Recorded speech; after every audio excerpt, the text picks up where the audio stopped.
நான் பல முறை ஊடகத்தை வேலையில் பத்திரிகை எழுதுறேன். நாடாளுமன்றத்தில் வாதாட வேண்டியது நாடாளுமன்றத்தில் வாதாடணும்.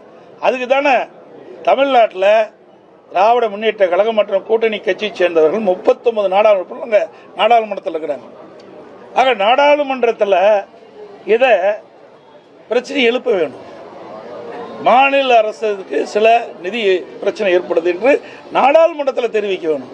நாடாளுமன்றத்தில் அவர்கள் முழுமையான அழுத்தம் கொடுக்கல. இதே நான் ஏற்கனவே பல முறை சொல்லிட்டேன்.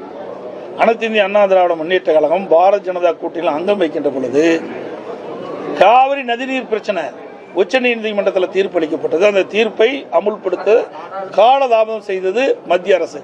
அப்பொழுது உடனடியாக உச்சநீதிமன்ற தீர்ப்பை நடைமுறைப்படுத்த வேண்டும் என்று சுமார் 22 நாட்கள் நாடாளுமன்றத்தை ஒத்திவைத்தோம். இது அதிமுக சாதனை. தமிழ்நாட்டு மக்களுடைய பிரச்சனையை தீர்க்க வேணும்னா அங்க நாடாளுமன்றத்தில் தான் பேசணும்.